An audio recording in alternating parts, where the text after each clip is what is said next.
Voilà, l'enregistrement a démarré. Ce qu'on a vocation à vous présenter, ce matin, c'est vous, rappeler, la genèse de la mission, le lancement de l'élaboration des schémas directeurs immobiliers pour les organismes gestionnaires du handicap en région Pays de la Loire. Vous expliquer, dans les grandes lignes ce que c'est qu'un schéma directeur immobilier et la méthodologie. Ensuite, vous présenter, l'accompagnement MAPES, individuel tel qu'il est aujourd'hui et puis on terminera par un pas par un tour de table, mais par un tour d'écran pour avoir vos ressentis. Bernard, je vous laisse la main du coup.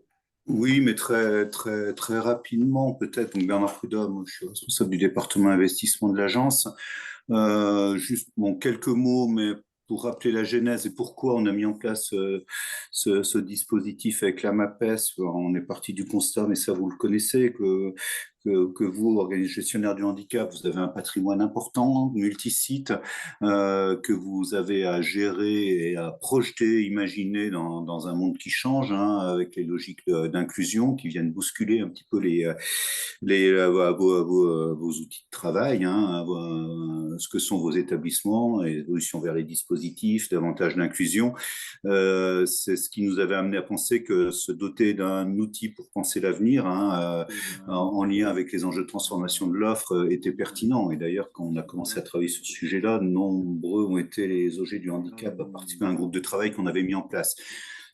Ça s'est suivi par un appui méthodologique, hein, qu'on a mis en place avec l'appui de Sylvain Grisot, et piloté par la MAPES. Donc, c'est ce que vont vous rappeler Marlène et Sylvain. On est dans une phase un peu particulière parce que cet appui, il arrive au bout d'une séquence. Et donc, on souhaitait, un certain nombre d'OG se sont embarqués dans la démarche. On a à la fois un retour d'expérience, mais aussi je dirais maintenant un réel dispositif qui a fait ses preuves. Non seulement ils sont embarqués, mais ils ont abouti pour un certain nombre d'eux. Donc, je pense que c'est intéressant de pouvoir revenir là-dessus et de nous vous envoyer un message assez simple.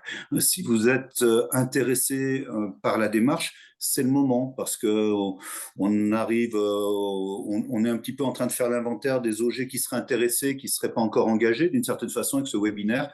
Donc voilà, ça c'est pour donner vraiment un élément de cadrage, mais je vais peut-être un peu trop vite dans la présentation, mais en tout cas le message est clair. Écoutez bien parce que ce qu'on vous propose aujourd'hui, je ne sais pas si on le proposera sous la même forme demain ou après-demain, considérant que tous ceux qui avaient envie d'y aller, c'était déjà déclaré. Donc bon, c'est pas une opération de dernière chance, mais en tout cas c'est un appel du pied. Voilà. Je vous en dis pas plus, je m'excuse par avance parce que dans un quart d'heure, je passe à autre chose, mais c'est à cause de la MAPES, j'ai une deuxième réunion MAPES. Voilà. Merci à vous et merci à Marlène et Sylvain de prendre la suite. Merci. Merci Bernard. Je pense que c'est important de comprendre que, en effet, on est sur un dispositif qui n'est pas apparu nulle part et qui a une histoire et qui est parti d'une commande de l'ARS là-dessus, très centrée, uniquement d'ailleurs centrée sur la question finalement pas tant du handicap que les OG du handicap et de leur patrimoine immobilier, hein, avec l'idée qu'il y avait quelque chose de particulier à penser, que la question de la stratégie immobilière, c'est quelque chose de finalement relativement bien traité et maîtrisé dans beaucoup de mondes, dans le monde universitaire, dans le monde hospitalier, euh, notamment, qu'on a ce qu'on appelle des schémas directeurs immobiliers, hein, dans tout ça, mais que ben, ça ne pouvait pas être la même chose, hein. Il y avait une spécificité du monde du handicap dont il fallait tenir compte, même si on avait aussi des difficultés à le formuler. Alors, le parti pris qu'on a eu, ça a été finalement d'arriver moins comme expert que comme agrégateur ou animateur. Donc, nous, on était experts de l'immobilier, mais pas du tout du handicap. Et le parti pris a été vraiment de réfléchir à la fois aux enjeux, mais aussi et surtout aux méthodes, avec une trentaine d'acteurs du handicap au cours d'une série d'ateliers dans un premier temps, et puis ensuite dans le cadre de prototypes de dispositifs d'accompagnement, jusqu'à ce que, grâce à la MAPES, on puisse quelque part déployer ce dispositif sur l'ensemble de la région auprès des OG qui le souhaitaient. Ça veut dire qu'aujourd'hui, il y a eu un travail en amont avec des OG, Il y a eu des expérimentations avec des organismes gestionnaires du handicap et il y a aujourd'hui des organismes qui non seulement sont engagés dans le processus, mais sont allés au bout du processus et qui aujourd'hui disposent d'une stratégie immobilière. Je vais peut-être revenir un peu là-dessus. Euh, c'est quoi une stratégie immobilière et en quoi est-ce qu'on a besoin d'une stratégie immobilière? On est sur, et vous le savez mieux que moi, en tant que praticien, on est sur un moment de bouleversement des pratiques, de changement des pratiques. Alors, ça n'a pas commencé hier, mais il y a quand même une sacrée accélération ces dernières années. Un regard de la société qui change sur le handicap, ce virage inclusif, hein, avec toutes ces complexités, toutes ces subtilités. C'est pas juste un changement d'une pratique vers une autre. Il y a des accompagnements qu'il faut penser, hein, et notamment en recentrant les dispositifs autour de l'individu. Et puis des changements qui touchent aussi les organisations avec des histoires, des cultures finalement dans les OG dont on a bien vu qu'elles étaient déjà très différentes, très variées, avec des tailles d'organismes très différents, mais aussi vraiment des histoires, y compris des histoires familiales, des histoires locales, souvent très fortes et très importantes, hein. Et c'est aujourd'hui aussi des organisations qui se questionnent, hein, sur des logiques d'organisation interne, des logiques de dialogue territorial ou de partenariat.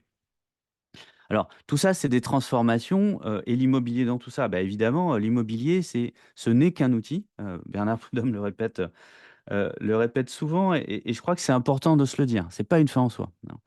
C'est un outil, par contre, c'est un outil qui est sacrément dimensionnant, hein. C'est un outil qui vous permet de bien travailler ou qui, au contraire, devient une contrainte. Et ça, là-dessus, on voit bien que, il est lui-même perturbé par les changements. Quand on parle de virage inclusif, on se pose la question de où, hein, où est-ce qu'on doit être? Où est-ce qu'on doit être pour être, bah, auprès de la ville, auprès de la vie aussi, donc ça pose des questions de géographie. Heu, il y a des questions, d'évolution des dispositifs. Donc comment est-ce qu'on a des bâtiments qui savent s'adapter aussi à l'évolution des pratiques? Heu, et puis finalement, on a aussi, des questions qui sont des questions, qui peuvent paraître techniques, administratives et financières, mais qui sont déterminantes. Est-ce qu'on doit être propriétaire? Est-ce qu'on doit partager? Comment est-ce qu'on va investir? Et cetera, et cetera. Donc beaucoup de questionnements qui deviennent hyper problématiques, notamment quand on réfléchit, problème après problème, ce qui est souvent le cas. On a une opportunité immobilière d'un côté, on a une problématique technique de l'autre, on a un vieillissement, on a un site qui n'est plus au bon endroit, et cetera, et on fait des petits pas, hein, des petits gestes, et à un moment, on a une perte de cohérence. Et c'est vraiment, quand on parle de stratégie, c'est vraiment ça l'enjeu, hein. C'est voir un cran plus loin, hein, voir, pas à 1 an, mais à 5 ans et plus, de façon à faire des gestes dans le quotidien aujourd'hui, hein, prendre des décisions aujourd'hui, qui vont rester cohérentes et qui vont pas rendre incohérent finalement la stratégie globale. Donc là-dessus, c'est bel et bien une logique de long terme, la stratégie qui vient se formaliser dans ce qu'on a appelé le schéma directeur immobilier. On va rentrer dans le détail, avant. Ce qu'il faut comprendre, c'est que, et ça, c'est vraiment le travail, des OG, hein, au sein des groupes de travail qui a permis de le faire émerger. C'est qu'il y a vraiment une particularité, et on sent bien aujourd'hui elle est plutôt en train de s'intensifier aujourd'hui dans le monde du handicap. Une particularité dont on doit tenir compte quand on fait une stratégie immobilière, c'est que, heu, vous travaillez dans des formes de collaboration qui sont extrêmement intensives, hein, avec d'autres OG, mais aussi avec des acteurs du territoire, et cetera, avec un certain nombre de, partenaires stratégiques qui dépassent largement, hein, les financeurs, et qui à un moment vous permettent ou pas, hein, d'investir, qui sont des acteurs du territoire, d'autres organismes, ou des entreprises ou autres, hein, avec lesquels il faut parler pour définir votre stratégie. Quelque part, des gens qu'il faut faire venir chez vous au moment, où on va décider du futur de l'organisation. Et ça a nécessité, une approche particulière, une méthodologie particulière pour élaborer le schéma directeur immobilier. Alors, voilà, c'est coloré, c'est un peu gros, mais on va le découper en étapes et vous allez voir, c'est pas compliqué, hein. Heu, je vais commencer par la première étape, hein, c'est ça aussi, hein, c'est un des retours, hein, un des retours terrain et un des retours aussi des ateliers, il y a la nécessité d'avoir ce qu'on a appelé une étape zéro, hein, de s'organiser. L'élaboration d'une stratégie immobilière, c'est pas juste la rédaction d'un document administratif qui s'appellerait schéma directeur immobilier. C'est un processus interne qui est extrêmement impliquant, qui demande du temps, qui demande aussi de se poser des questions de fond, hein. Alors, ça veut dire qu'on doit se mettre en mode projet, hein. Vous savez, un mode projet, c'est pas très compliqué, hein, par rapport à la vie traditionnelle. Un mode projet, c'est simplement un truc qui démarre un jour et qui finit un autre jour. Il y a un début et il y a une fin dans un projet. Moi, je rajoute, il y a un pilote, hein. Il y a un pilote, et ça, et on l'a vu dans Nombre d'OG, c'est un sujet qui est vraiment important, hein. Comment arriver, et c'est l'objet de la phase zéro, hein, s'organiser pour faire et être accompagné. S'organiser pour faire, c'est d'abord identifier un pilote dans le bateau. Le bateau, c'est pas l'OG, hein, c'est pas l'organisme. Le bateau, c'est le projet d'élaboration de schéma directeur immobilier, avec des réalités organisationnelles qui sont toujours différentes OG après OG, hein. Donc, il n'y a pas de prescription là-dessus. Une seule prescription, c'est de se dire, on se pose vraiment la question, comment on peut se poser vraiment la question de qui dans l'organisation va pouvoir piloter, hein, l'élaboration du schéma directeur immobilier. C'est pas forcément l'expert technique, hein, qui a une maîtrise des enjeux bâtimentaires, hein, s'il y en a, c'est déjà bien. Il doit être impliqué à l'évidence, mais c'est pas nécessairement lui le pilote. Il faut à la fois être légitime dans l'organisation, être en capacité de solliciter les parties prenantes internes et externes, hein. Donc c'est une posture qui est quand même, et si possible, bah, ne pas être le ou la DG, hein. Pourquoi? Parce que, la direction, de l'organisme, si c'est possible une fois de plus, hein, on sait bien qu'il y a différents OG sur lesquels, bah, il y a pas beaucoup de choix, hein, et le pilotage, ça va vite finir sur la direction. On en a parfaitement conscience, mais on voit bien que si on ne peut arriver à dissocier la figure du chef de projet qui va gérer le quotidien du projet, de la direction qui va intervenir de façon plus ponctuelle et être en capacité à la fois de poser des arbitrages, mais surtout, de poser un regard neuf, un regard frais, hein, en intervenant que ponctuellement. Il y a sans doute un intérêt pour garder le cap, hein. Donc cette phase d'organisation, c'est une organisation interne, hein, trouver un chef de projet. Ensuite, c'est lancer le processus et quelque part annoncer le processus, hein. Commencer à dire: «On va faire ça. Ça va commencer à tel moment et ça va finir à tel autre moment». Et puis, c'est aussi le moment où il faut être accompagné. Et ça, c'est important, heu et autant, on peut avoir des discussions un peu théoriques dans certains mondes, heu, certaines organisations qui disposent d'une ingénierie lourde, hein, mais qui sont un peu théoriques. La présence d'un tiers pour élaborer ce schéma directeur est vraiment importante. Donc tout l'objet de la phase zéro, et on le verra, l'objet de l'accompagnement, de la MAPES, mais je laisserai Marlène, en parler. C'est bien de vous organiser en interne, mais aussi de recruter une équipe de consultants. La bonne équipe de consultants, c'est-à-dire celle qui correspond à vos besoins propres, hein, et on l'a vu, les besoins, ils sont très variables, hein, en fonction des OG. Il y a une très forte volatilité et c'est ni bien ni mal, hein, c'est un fait, hein. Donc, il n'y a pas un bon nom, j'ai envie de dire. Il faut faire son marché en fonction de ses besoins propres et ça, c'est vraiment, aussi important. Mais vous avez besoin d'experts externes. Pourquoi? Parce que déjà, il y a des logiques d'expertise technique. On parle d'immobilier, hein, on a donc besoin d'avoir un diagnostic aussi, du patrimoine sur des questions techniques qui nécessitent d'avoir des expertises à la fois en termes d'ingénierie, d'énergie, et cetera, et cetera.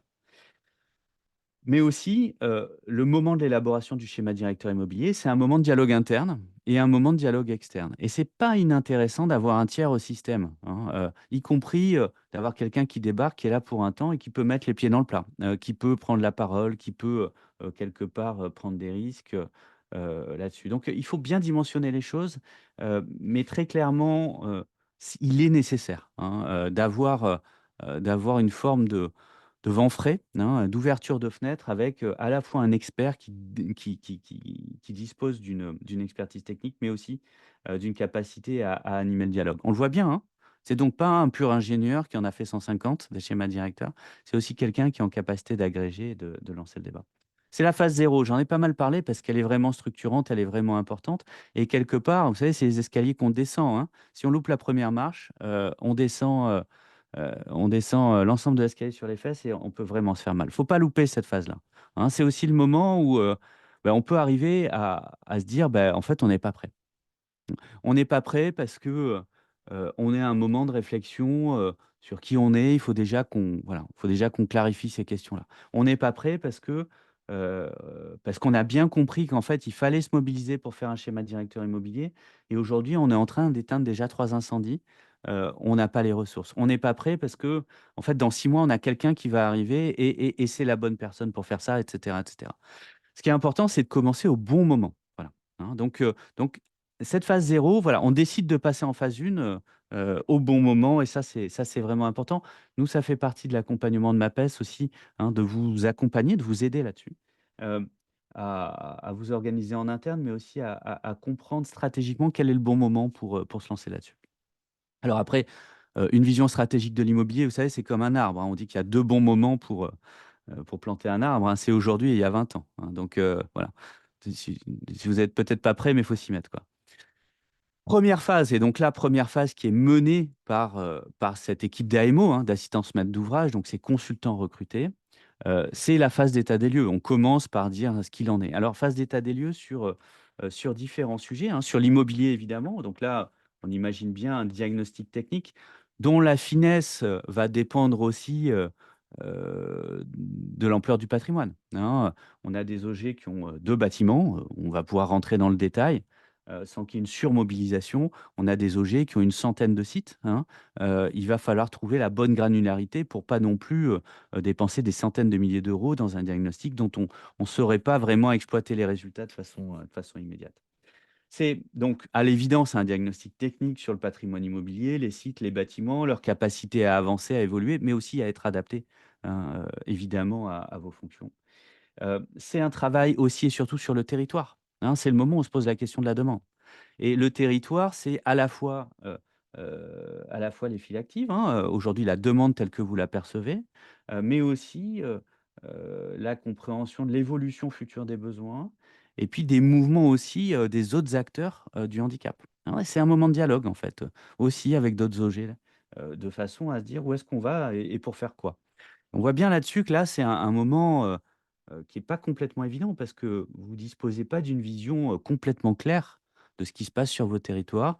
C'est une vision qui est nécessairement partielle, même si certains OG, entretiennent des niveaux de dialogue qui sont très poussés et ils ont une vision importante. Heu il faut très clairement, profiter de ce moment-là pour engager le dialogue et heu, excusez-moi et avancer finalement, approfondir sa connaissance du territoire. Sur cette base-là, nous, ce qu'on propose et c'est une des particularités, une spécificité, hein, pour le monde du handicap, c'est d'avoir une phase 2, qui est une phase 2 courte, mais qui est justement une phase de dialogue avec un certain nombre de partenaires qu'on a identifiés comme étant des partenaires stratégiques, hein. C'est-à-dire les partenaires avec lesquels on a besoin de parler avant de s'avancer, dans l'élaboration de la stratégie immobilière. C'est cette phase 2, hein.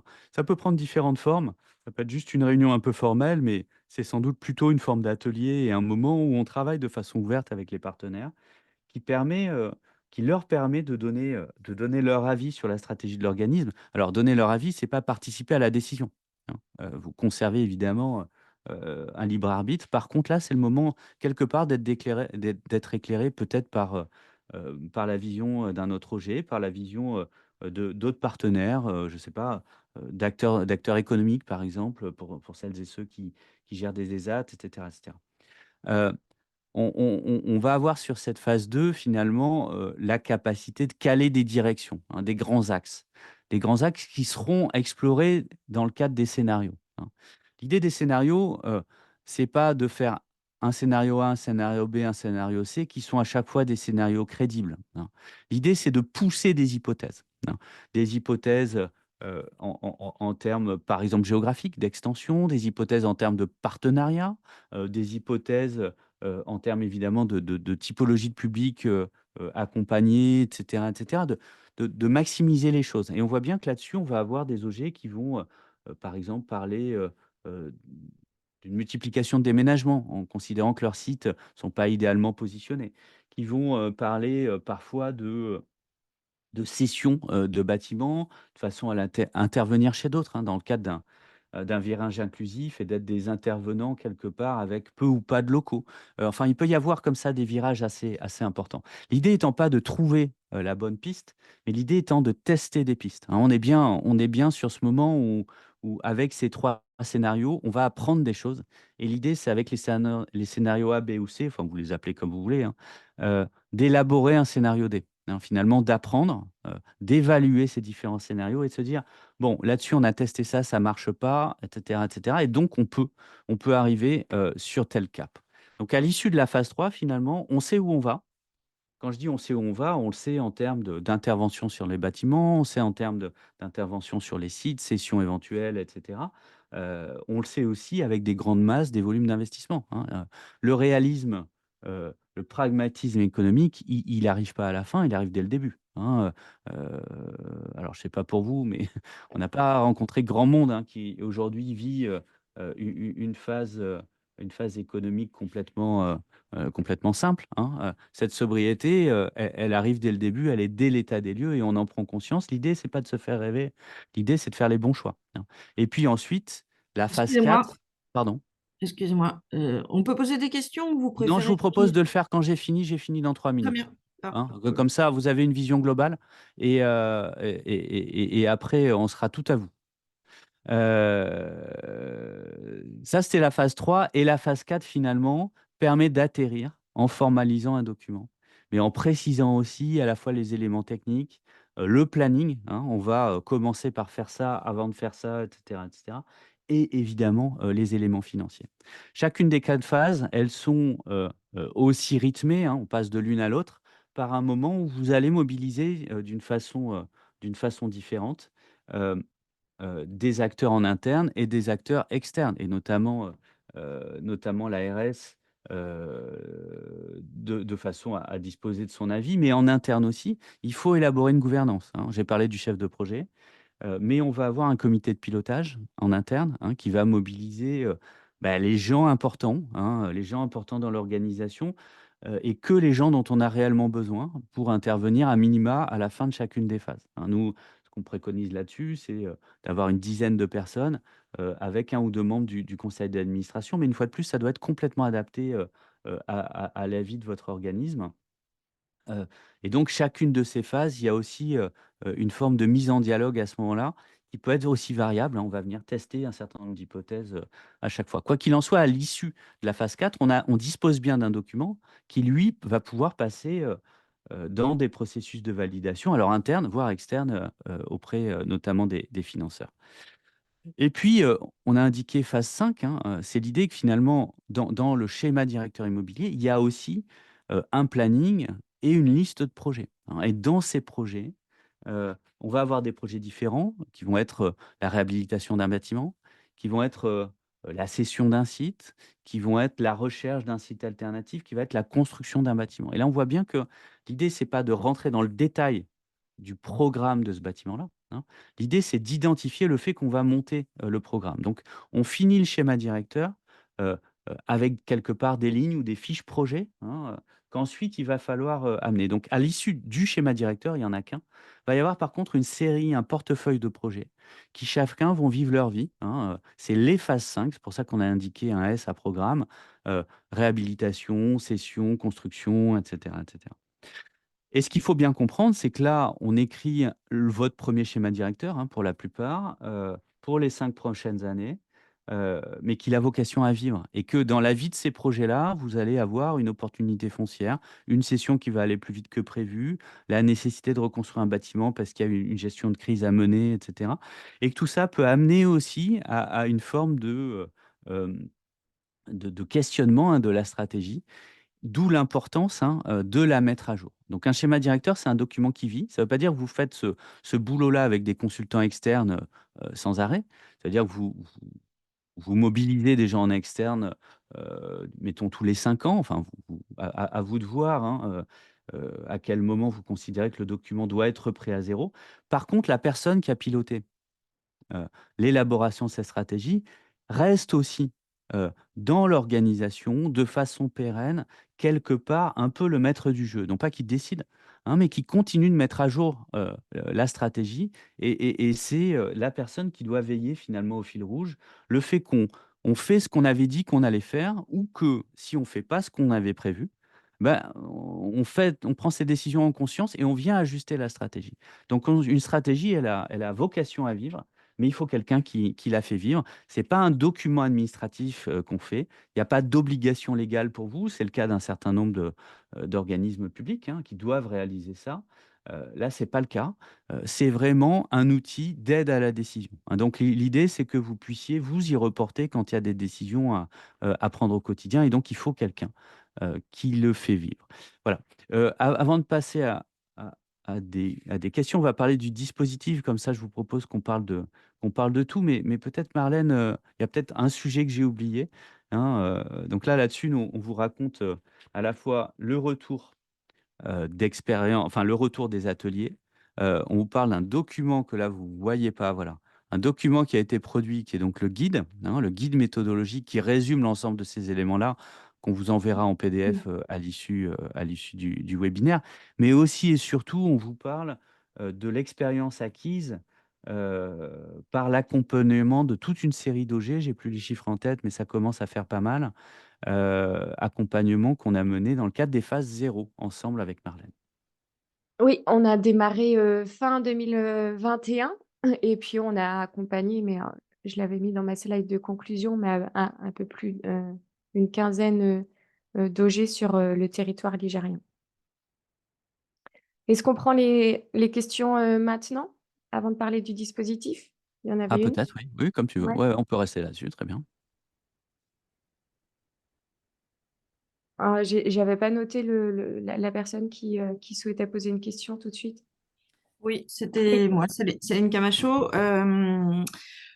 Alors, plus ou moins, il y a eu quand même une réponse partielle, mais ma difficulté, c'était, enfin, mon questionnement était à partir de quand on fait rentrer l'ARS dans ce schéma. Alors, il faut que vous posez la question au début, c'est-à-dire en phase 0, on se pose cette question-là.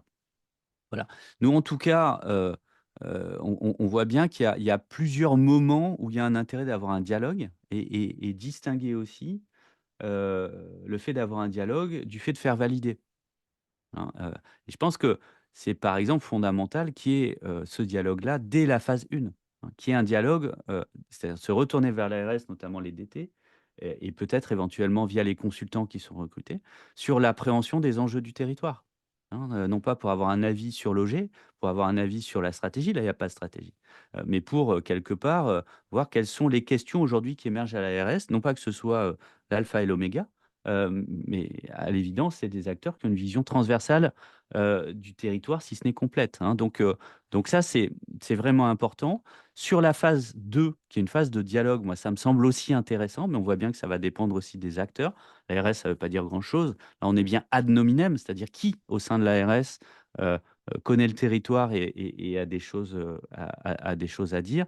Là où, par contre, ça va devenir beaucoup plus important, hein, c'est qu'à partir de la phase 3, on commence à avoir des listes d'actions, donc des listes de projets, des volumes financiers, etc., etc. Et là, très clairement, sur l'arbitrage des scénarios, avec toujours cette idée de réalisme, c'est important d'avoir ce dialogue-là de façon approfondie, c'est-à-dire à la fois sur des volumes financiers, mais aussi sur un planning, hein. Et bien souvent, on voit bien que la discussion, elle va porter à la fois sur la capacité à, éventuellement, c'est pas de l'arbitrage, hein, c'est pas un engagement qui peut être fait à ce stade-là parce que les projets sont pas assez définis. Mais en tout cas, est-ce que ça semble réaliste et à quel horizon, hein? Donc, la réponse est un peu tout le temps, mais en tout cas, il faut vous poser la question tout le temps. Alors, pour l'avoir vu dans d'autres mondes aussi, c'est toujours mieux de le faire trop tôt et d'avoir un retour en disant bah, là, nous, on ne peut pas vous dire grand-chose, c'est pas trop avancé, plutôt que trop tard. C'est-à-dire, bah, là, on est mis devant le fait accompli. En fait, on avait des trucs à vous dire en amont, quoi, hein. Donc voilà. Donc vraiment, la phase 0 doit être le moment de se poser la question. Et je pense que dès la phase 1, il y a de toute manière une prise d'information qui est importante, qui peut être le moment aussi d'expliciter votre propre méthode de travail et de se mettre d'accord avec l'ARS des moments où ils souhaitent être informés, des moments où ils souhaitent participer, mais des moments aussi où ils doivent être sollicités de façon plus formelle, de façon à valider ou prévalider des choses. Bonjour, Mathieu Gérard,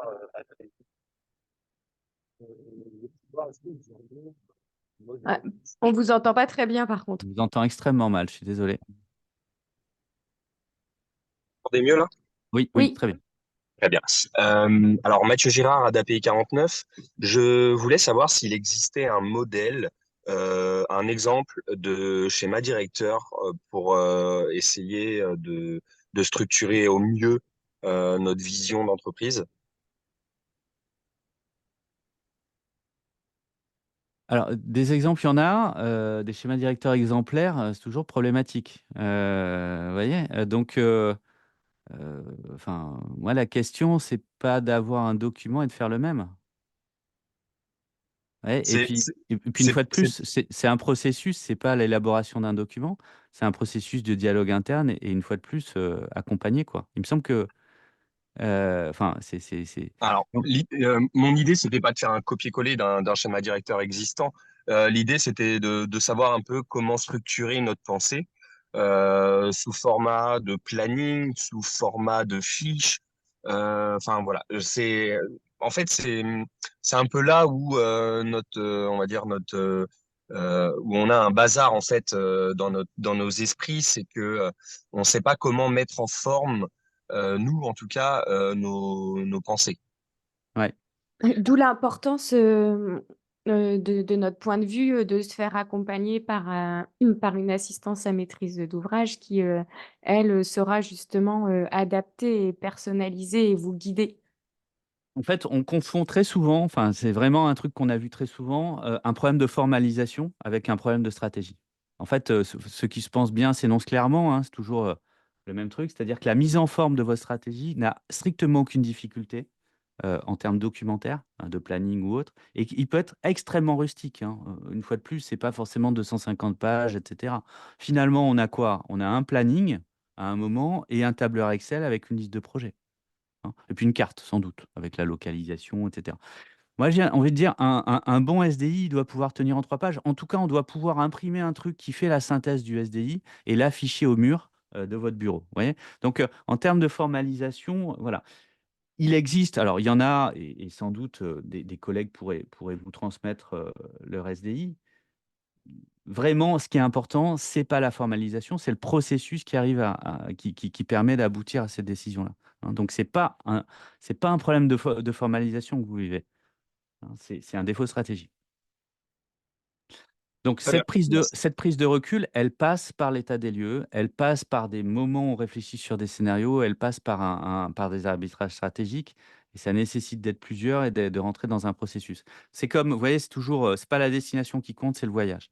Je veux pas donner l'impression de tourner autour du pot sur, pas répondre à votre question, est-ce qu'il existe des SDI, etc. Bien sûr, il en existe. Est-ce qu'il y en a un qui est prescriptif ou exemplaire? Non, mais en tout cas, il y en a des bons, donc vous pourriez vous en inspirer. Mais très clairement, moi, je suis formel là-dessus. Si vous vous lancez, vous, en interne, sur l'écriture d'un document sans passer par le processus, et je rajoute, sans avoir un tiers dans le système, vous courez à l'échec, ou en tout cas, vous allez avoir un document qui ne sert à rien. Merci beaucoup.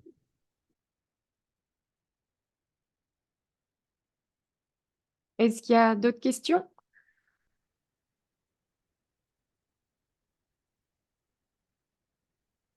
Du coup, je vous propose, de développer, ce que c'est que l'accompagnement individuel, avec la MAPES.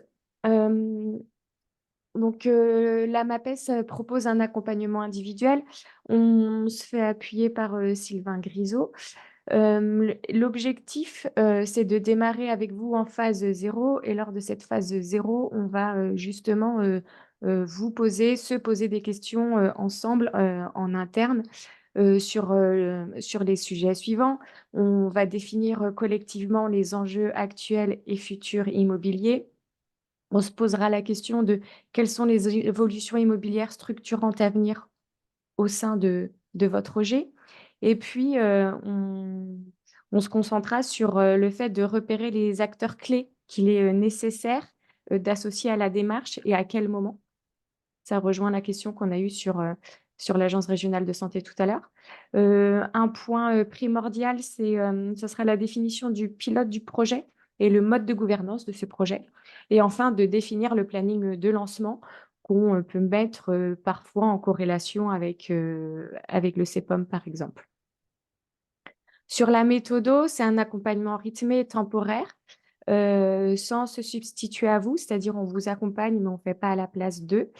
Et il est temporaire puisqu'en fait, on a vocation à intervenir uniquement en phase 0 et une fois que l'assistance à maîtrise d'ouvrage est recrutée, on disparaît.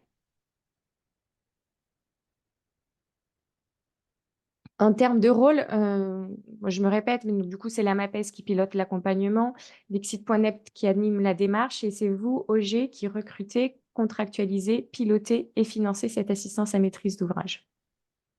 L'accompagnement, il se déroule en 3 phases. On a une première phase qui est un atelier sur une demi-journée, qu'on organise, au sein de votre projet, pardon, qui permet justement de passer en mode projet et de se lancer véritablement dans la démarche. Pour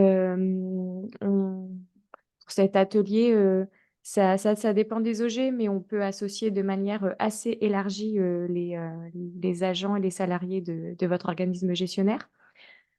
Une fois cet atelier réalisé, on co-rédige à vos côtés, le cahier des charges qui permettra de recruter l'assistance à maîtrise d'ouvrage et puis, on participe à vos côtés à l'analyse des offres reçues et aux auditions. C'est une q Les auditions, c'est une préconisation, qu'on a avec, Sylvain, parce que lors de ces auditions, ça permet d'échanger avec, l'éventuelle assistance à maîtrise d'ouvrage qui interviendra, au sein de votre projet. Donc, c'est important de voir, justement, physiquement la personne, avec qui vous serez amené à travailler pour voir si le dialogue passe ou ne passe pas. Le démarrage de la prestation avec l'assistance à maîtrise d'ouvrage marque la fin de l'accompagnement, MAPES. Alors, j'ai dit: «On disparaît», mais on ne disparaît pas complètement. Côté MAPES, on vous invite à nous associer, lors de la dernière phase, pardon, qui est la restitution, du, schéma directeur immobilier lors du dernier, comité de pilotage. En termes de financement, il y a, donc c'est une action qui est, assez volontariste, et poussée du côté de l'agence régionale, santé de Pays de la Loire et une des façons d'y répondre, c'est, le fait que l'agence de santé prend en charge, une partie, financière du contrat de l'assistance à maîtrise d'ouvrage à hauteur de 50 % avec un plafond à 50 000 €. Il y a 2 attendus de notre côté, donc associer la MAPES au dernier copil et puis, nous transmettre, le livrable final. Est-ce qu'il y a des questions peut-être à ce stade-là sur, l'accompagnement?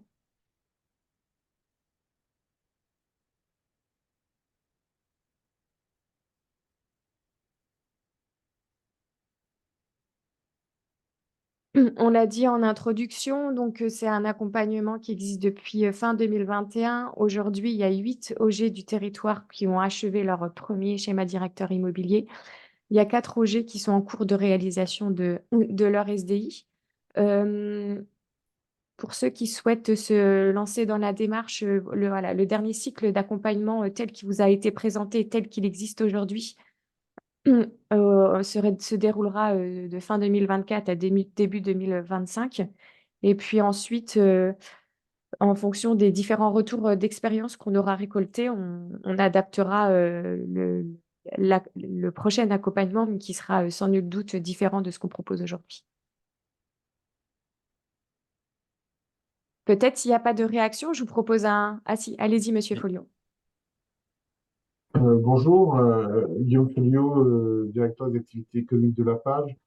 Je m'intéressais parce que donc, M. Grisot a expliqué que le schéma directeur il était vivant, entre guillemets, qu'il a dit qu'il y avait un début et une fin. Ça, j'ai bien entendu aussi. Pour autant, est-ce que, d'une façon générale, est-ce que vous avez à peu près une moyenne? Alors, bien sûr, si on prend un établissement qui a un établissement et d'autres qui en a 100, forcément, ça va pas être le même temps. Mais nous, on a à peu près une trentaine d'établissements, en sachant que certains sont en très bon état et qu'il n'y a rien à faire dessus. Et que, voilà, nous, on réfléchit sur quatre cinq bâtiments. Donc, c'est par rapport à ça où on voudrait avoir une idée à peu près du Mm. temps que ça mettrait. Voilà. Voilà la Bah, question qui est un peu longue, ouais. mais voilà. Non, Bah, non, vous non, l'avez. mais elle est très pragmatique, elle est importante. Donc, alors évidemment, ça dépend, etc., etc. En même temps, ça dépend de quoi? Ça dépend moins de la complexité du patrimoine, même si, évidemment, s'il faut faire un diagnostic extensif d'une centaine de bâtiments, ça prend un peu de temps, mais finalement, ça dépend plus de vous et de temps de réflexion. Et on voit bien que c'est plutôt le fait d'avoir des phases qui nécessitent de caler des réunions, qui nécessitent des mobilisations internes, qui prennent non pas du temps en soi, mais qui nécessitent un peu de délai. Quoi qu'il en soit, il faut aussi avoir des temps de maturité. Hein, on est en train de dire on va sauter des marges, prendre des décisions et qu'on va le faire aussi collectivement, même si c'est pas tout le monde qui décide, il faut que ce soit approprié. Donc c'est aussi un processus de changement au sein de l'organisation. Donc l'idée d'aller très vite est techniquement possible. Le problème, c'est que vous allez vous retrouver avec un document qui finalement est le produit du consultant, dont vous n'êtes pas approprié le contenu et dont les équipes ne se sont pas approprié le futur. Hein. Donc, nous, ce qu'on voit là, c'est que les réponses des équipes de consultants, et ça me semble cohérent euh, avec aussi mon expérience en soi, c'est qu'on est globalement sur un truc qui dure de 12 à 18 mois entre Mm. la phase 1 et la phase 4. Hein. Euh, donc ça peut être 12, ça peut être éventuellement 10. Et on est très attentif, et ça c'est un travail qu'on fait avec Marlène dès la première réunion technique. Et je vous invite, hein, si vous doutez, à plutôt solliciter Marlène, quoi qu'il en soit dans le doute, parce que on a une discussion et on vient vous voir de façon à poser les enjeux, à se dire, bon, c'est le moment, c'est pas le moment, comment on s'organise, etc. Notamment pour tuiler avec euh, euh, l'élaboration d'autres documents avec des phases de projet, etc. C'est comment est-ce que ce travail-là, il vous amène des réponses au bon moment par rapport à des trucs qui sont déjà lancés, des trucs sur lesquels vous êtes en attente, etc. Parce qu'on peut imaginer, on a eu le cas, hein, d'avoir 12 mois de réflexion sur le schéma directeur, mais en même temps de demander aux consultants de travailler de façon prioritaire sur un sujet précis parce qu'on avait besoin d'un arbitrage. Vous voyez, il y a la vie réelle. Quand on fait de la stratégie, bah, la tactique continue. Hein. Donc, voilà, 12-18 mois sur l'entièreté du processus. Et ce qu'on a vu, hein, c'est que ce temps, il est plus consommé de votre côté. Par exemple, pour décider de s'y mettre. Hein, par exemple, pour faire le choix du consultant qui va bien, etc. etc. Hein, et tout ça prend aussi du temps. Et alors, je finis. Mais effectivement, on a travaillé avec vous, je le dis à tous. On a travaillé avec donc Almapes et Monsieur Grisot là, sur un projet où effectivement on est dans la phase, ça y est, maintenant on est dans la vente. Donc ils nous ont aidés sur un gros dossier. On avait un gros bâtiment vieillissant dans une zone non souhaitée et où maintenant on a réussi à vendre ce bâtiment. Donc voilà, donc ça fait partie du schéma. Nous, on l'a pas encore rédigé, mais ça fait longtemps qu'on y pense. Mais après, il faut qu'on regarde quand est-ce qu'on va vraiment se lancer. Voilà. Mais je pense qu'il y a une phase aussi où on s'interroge tous quoi, sur comment on va le faire et ce que j'appelle on brouillonne avant de se structurer, quoi. Mm. Mais c'est pour ça, vraiment, il faut faire cette phase zéro. Et là c'est la phase zéro, c'est l'accompagnement MAPES, si vous voulez. Donc ça, vous pouvez y aller, c'est pas un investissement massif, mais pour y voir clair, il faut faire sa phase zéro. Et on a conclu hein, dans certains OG que en fait, c'est bon, on est prêt, on sait comment on va le faire, mais ça va pas être maintenant. Hein. C'est quand on aura signé tel truc, c'est quand on aura l'arbitrage sur. Il y a un truc en cours là, ça sert à rien de.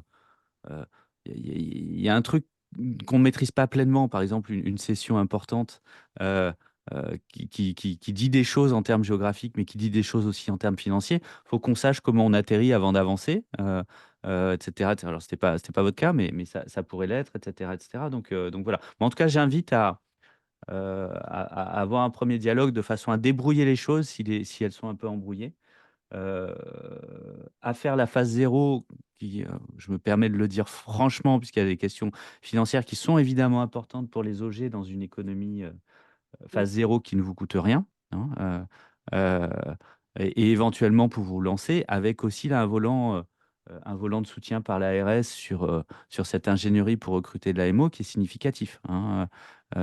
Donc une subvention de 50%, c'est pas non plus, c'est pas non plus rien sur des coûts qui peuvent être, pour le coup, c'est pas tant le délai de travail qui va changer en fonction des OG que le budget, hein, parce que les consultants vont mobiliser, par exemple, plus d'ingénierie pour faire les diagnostics, et ça, c'est des jours hommes et c'est ce qui coûte, quoi. Donc, le fait d'avoir un gros patrimoine va faire plus de budget, très clairement, quoi. Ok, merci. Et ravi de savoir que ça aboutit. Ouais.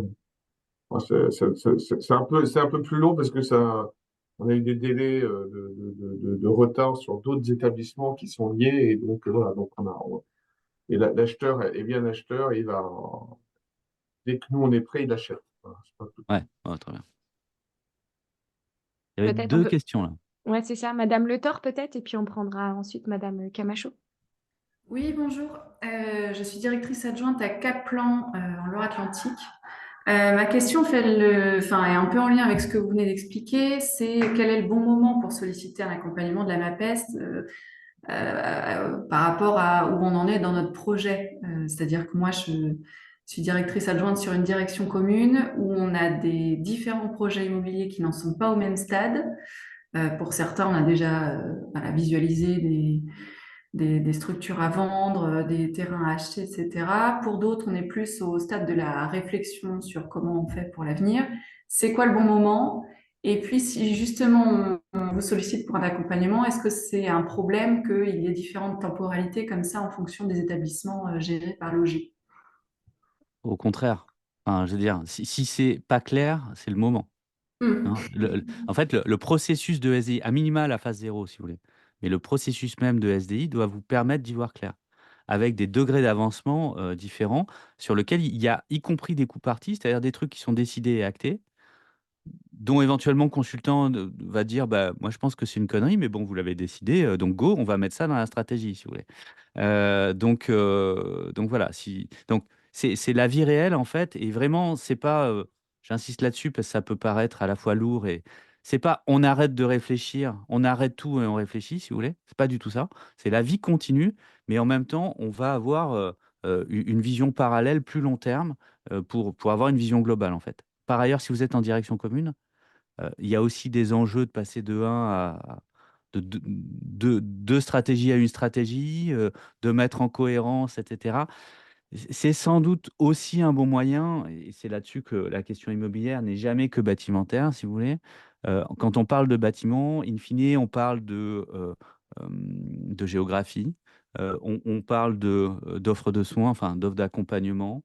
Euh, à la fin, on parle de soi, hein, on parle de l'organisation, etc. Donc c'est aussi un processus collectif. En tout cas, si cette direction commune a plutôt vocation à aller sur des logiques de plus forte coordination, etc., c'est sans doute un bon moyen de le faire. Enfin, j'ai pas de vision, hein, sur vos réalités, mais voilà. Mais en tout cas, le fait que vous ayez pas une vision claire sur tous les sujets n'est absolument pas un problème. Au contraire, dans le processus, vous allez avoir y compris des professionnels de la stratégie, mais qui sont souvent des professionnels de la programmation aussi, et qui peuvent vous donner un avis extérieur, souvent éclairé, en tout cas, il faut le souhaiter, sur les différents choix que vous avez à faire. Et du coup, j'ai une deuxième question très pratico-pratique. Si on souhaite se lancer dans la démarche, comment on fait? Est-ce que vous avez un nombre maximum d'OG que vous accompagnez? Voilà, de quelles informations vous avez besoin, etc. Si vous souhaitez vous lancer dans la démarche, moi, je vous invite à répondre au mail d'invitation ou à marlène.dubois@mapes-pdl.fr. Et puis, on convient ensemble d'une date. Et puis, avec Sylvain, on vient vous rencontrer pour organiser tout cela et puis démarrer la phase 0. Ah, donc, il n'y a pas de formulaire CERFA à remplir, ni de dossier de 200 pages à constituer. Mais par contre, c'est important qu'on se rencontre. Ouais. D'accord, merci.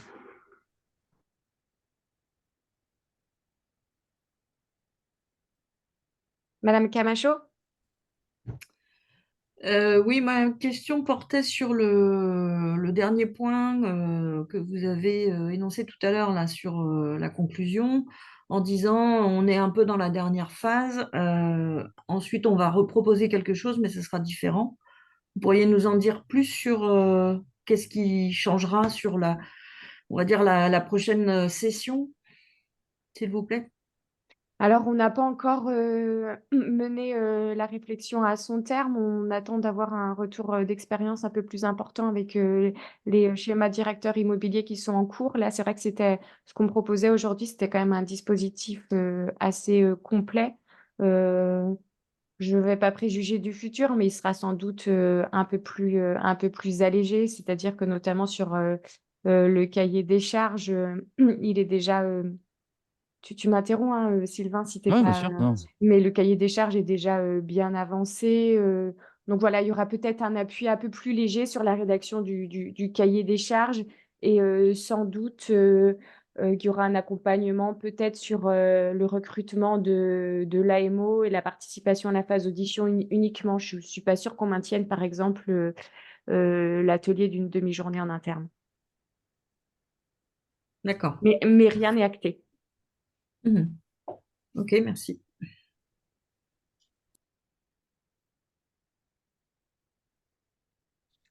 Oui, bah, moi je veux bien prendre la parole. Donc, Élodie L'Huissier, je suis responsable administrative financière de la PEI Sablé-Solem. Donc, j'avais participé à l'atelier au Mans avec ma directrice générale. Donc, du coup, ma directrice était favorable à cette démarche en tout cas. Mais à l'époque, on n'avait pas toutes les ressources humaines, en tout cas pour démarrer.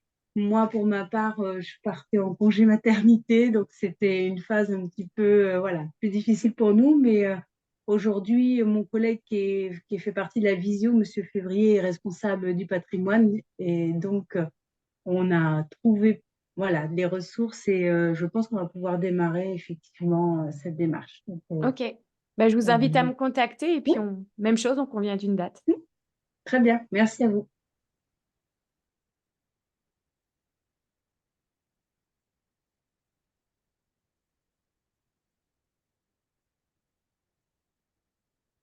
Est-ce qu'on a d'autres questions? Je ne sais pas si Madame Camacho a encore sa main levée ou si c'est une autre question. Si c'est la même main ou une nouvelle main. Non, désolé, je n'ai pas baissé la main. Merci. D'accord.